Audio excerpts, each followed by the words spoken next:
Yo, what's up with everybody? How y'all doing? How y'all doing on this Thursday? Welcome back to the Weekly Mission Show. It's your boy DJ Mission. Before we get started, I just wanted to do like some type of like motivational, inspirational quote. I would like y'all know, like I want to be a sports broadcaster, but I also want to be a motivational speaker or do something along the lines of just having an impact on people's lives and leading people into the right direction and being a good example for most people, you know, not just college students, but just, you know, the youth and, you know, people all over who might look for somebody for some type of inspiration. It's a lot going on right now, just in my life personally, but I'm really not letting that stop me. I'm really not letting that be the focal point or really letting that bring my energy down or keep me, you know, in low spirits. I just want to get on here and let everybody know, no matter what you're going through, no matter what it is that you're facing right now, this isn't the end. This isn't where you destined to be in life, regardless of where you at right now.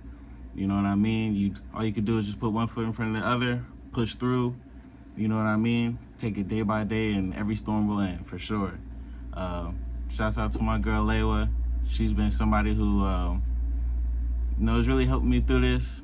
Really just keeping me grounded, keeping me level, you know, supporting me in ways that she knows how. You know what I mean?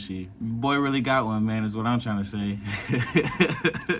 But yeah, today we're not gonna really focus on that right now. But today, you know, we got some basketball to talk about, of course. It's been play-ins for the past couple of days, so we're gonna give y'all an update on that.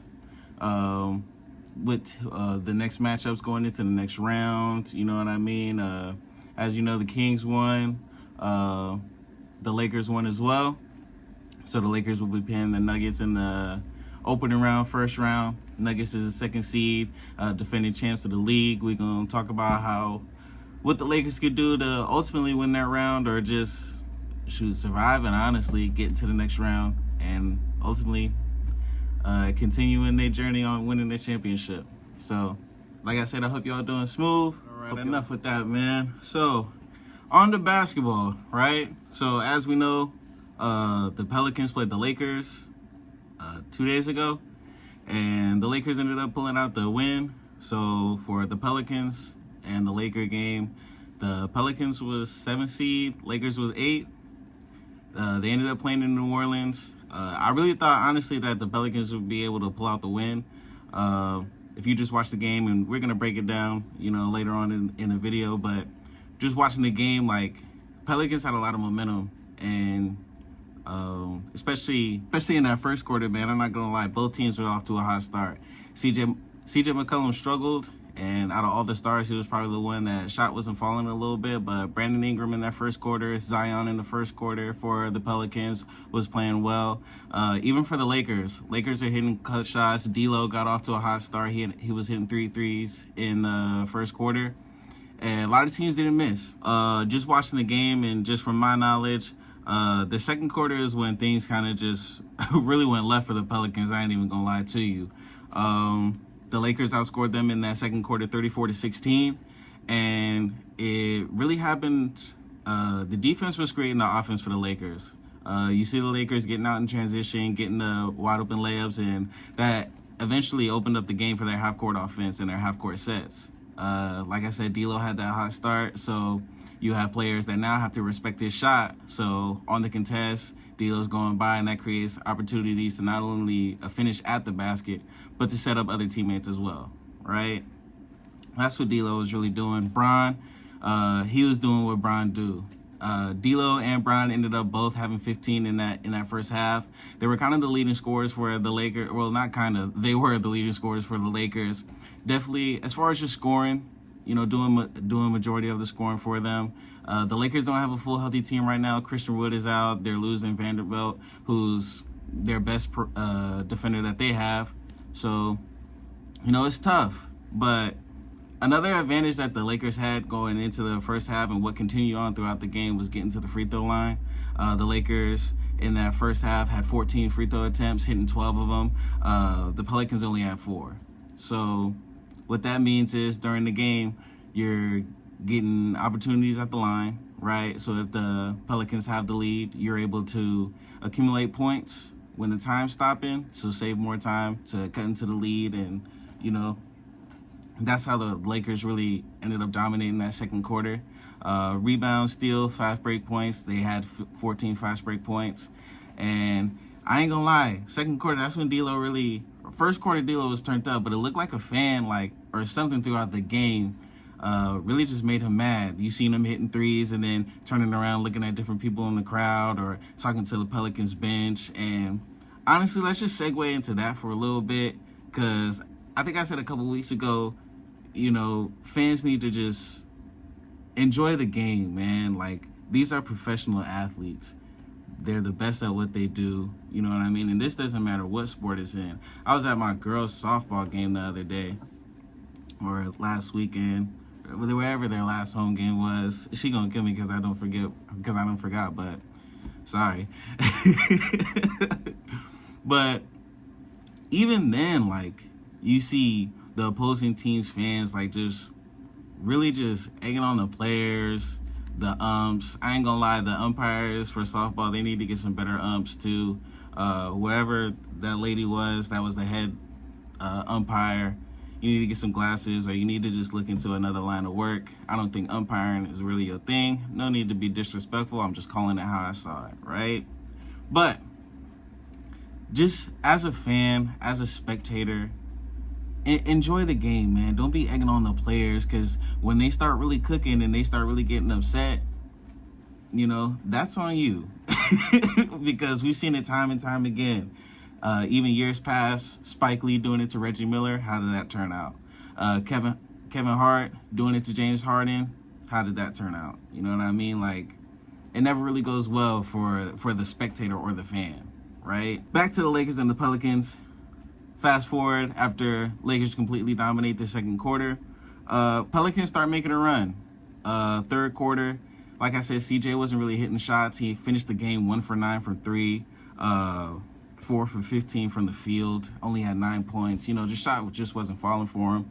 But with the substitution of Jose Alvarado, who's honestly like their spark coming off the bench, he's really their X factor. They put him in the game. Everything kind of just speeds up for him. Defense increases because he's really good at pressuring the ball, really good at not allowing the offensive players to just really just get comfortable within their sets, get into their spots. He guards full court. He really just did it all for him, knocking down threes, putting people in positions to where they could score or get an easy bucket. And then, of course, Zion, man. Zion was dominating, man. Zion had 40 points. Let me say that again for y'all, 40 points. Took 27 shots, hit 17 of them. I'm not no mathematician. I can't do the math on top of my head, but as far as percentage, I think that's pretty good. Also finished with 11 rebounds. The weird thing about this game was the Pelicans honestly were getting boards and getting second chance opportunities, but it was turnovers that killed them, right? And the foul calls. In the first half, they ended up having 10 fouls. They finished the game with having 23 fouls. And it's just, they couldn't keep the Lakers off the line. And when the Lakers are hitting free throws and getting timely second chance opportunities, we saw AD at the end of the game get a clutch rebound to get him to the line to really ice the game, make it 110 to 106. Pelicans didn't have no timeouts, ran out of time. And now they got to play the Kings, which we'll get into the Kings-Warriors game in a minute as well. But just wrapping up with the Pelicans and Lakers games for, you know, people be walking by and just looking, man, like, wave, say hi, do something. Like, you know what I mean? Like, bro just looked at me and just, you know, what? Anyways, so Lakers' biggest lead was 18. They had 7 blocks, really controlled the paint, honestly. When in moments where they needed the most, they were getting stops. Pelicans were getting turnovers and not getting chances to score. That's not going to help you win at all. And with 3 minutes left in the game, Zion ended up leaving the game with a hamstring injury. They said he strained his hamstring, his left hamstring, and he won't be even able to play in Friday's game against the Kings. Which, honestly, when he went down, you could see the immediate impact that it made. The Pelicans they were in the game. It was a tie game, but it's just Zion was their main scorer.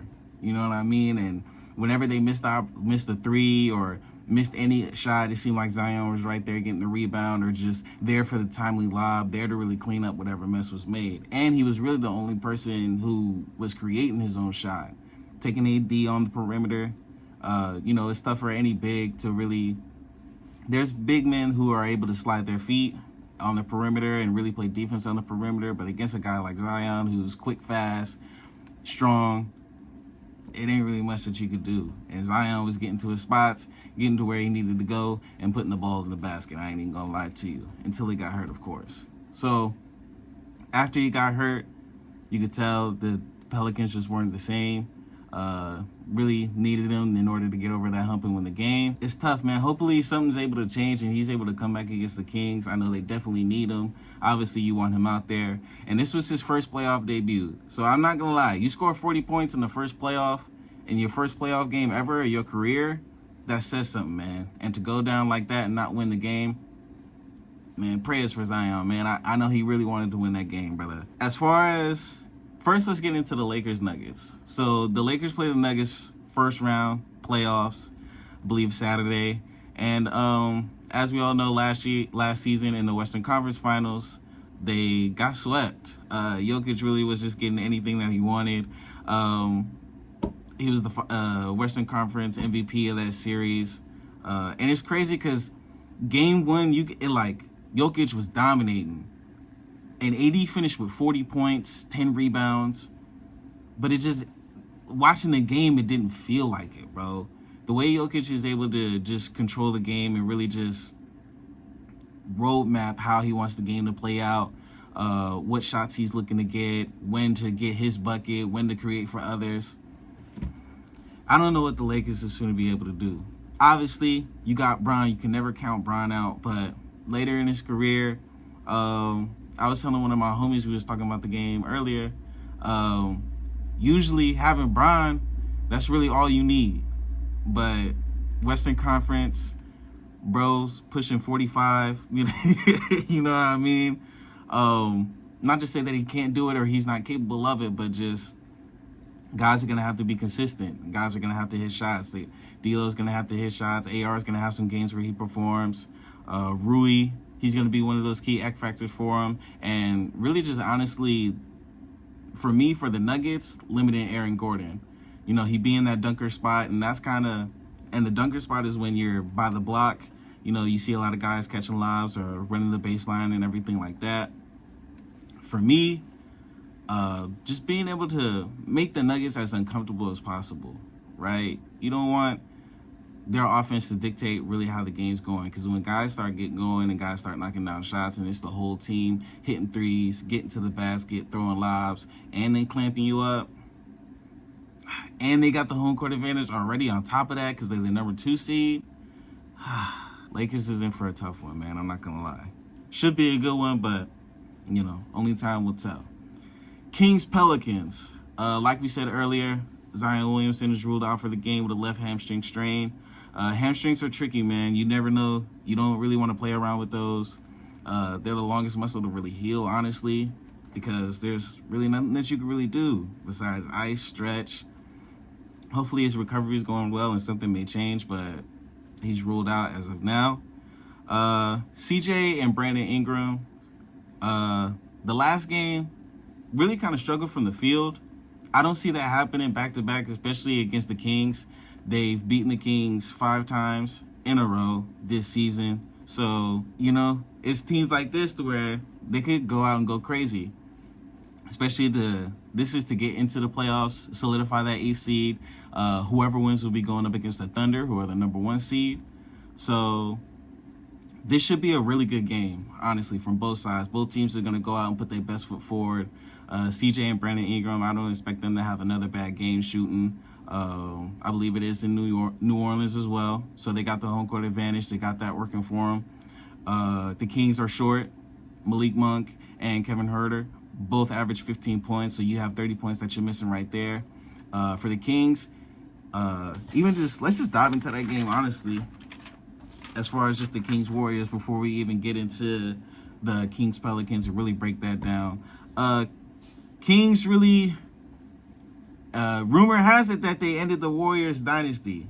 Don't know yet.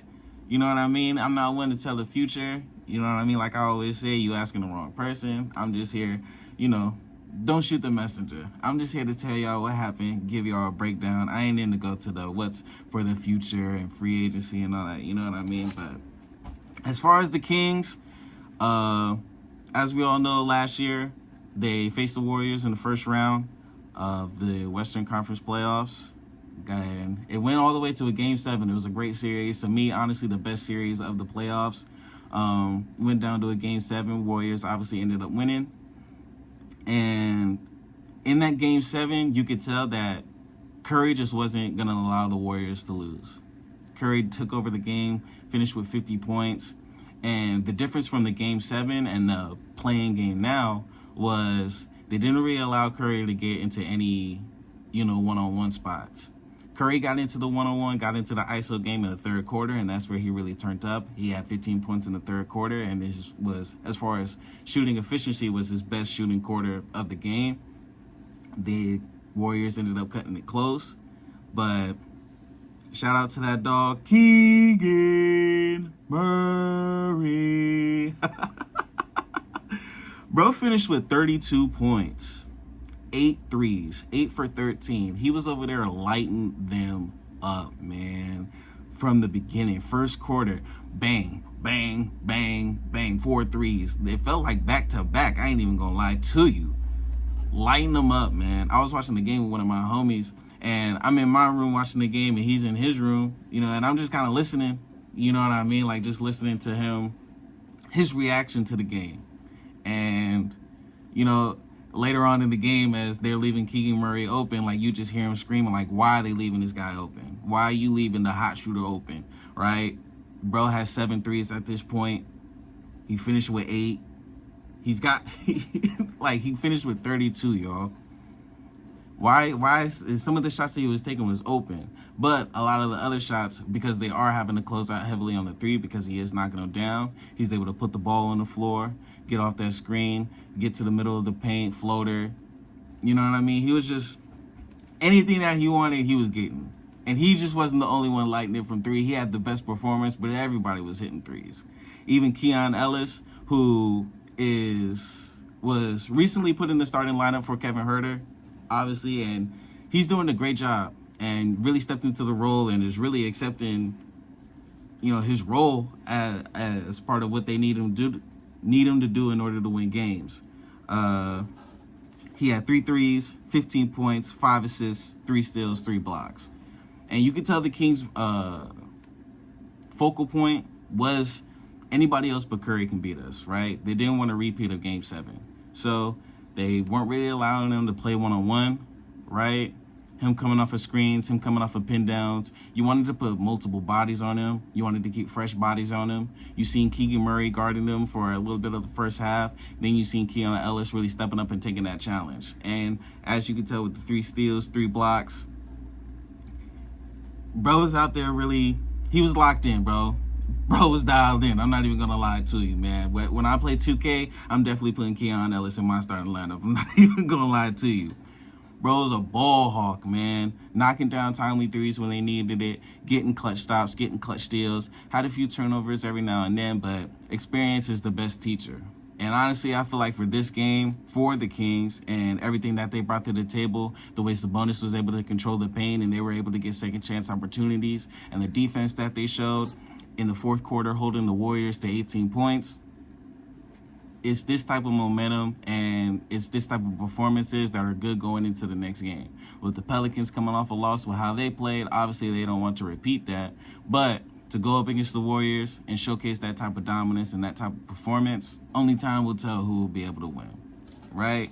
So before we get out of here, as you know, we still got the rest of the play-in tournament. We have the Bulls versus the Heat, and then we have the Pelicans versus the Kings. So I already talked about the Kings Pelicans games for a little bit. As like we said, Zion, no CJ, or no, CJ's playing, I'm tweaking. No Zion, no Kevin Huerter, no Malik Monk. This game is going to come down to really just offensive rebounds, second chance points. Whichever big man is able to control the paint the best, whichever team gets the most points in the paint, honestly, I feel like that's who's going to win the game. So it really comes down to Sabonis and Valanciunas, which big man is going to outdo the other. As far as the Bulls versus the Heat, what's up, my dog, man? So we got Kobe White, who's just coming off of dropping 40 on the Hawks, put them away and eliminate them for the season. Honestly, I'm going with the Heat. Jimmy Butler is a little hurt. He injured himself in the game. He left the arena, limping and everything like that. Everybody's not really 100%, but I'm sure Jimmy Butler is going to be able to go. I'm going with the Heat just off of experience, just off of... You can never count the Heat out, man. Every time I've counted the Heat out, I'm going to just be honest, it's gone against me. I counted them all last playoffs, and they ended up getting to the finals. So, I just can't do it. I can't do it. So, I'm going to go with the Heat for that one. If they win that one, they will be going up against... They will get the AC going up against the number 1 seed in the East, the Celtics. Jimmy Butler likes that matchup. I ain't going to lie. The Heat took out the Celtics last season I believe in the Eastern Conference Finals. So, we'll see what happens, man. I ain't gonna lie. It's gonna be an interesting playoffs for sure. Kings, Pelicans. Who do I got for that? Just my final predictions.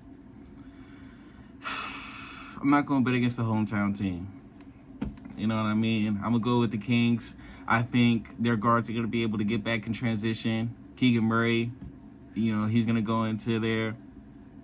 I feel like he's gonna build just off of the hot shooting night that he had recently. I feel like he's going in there with a lot of momentum.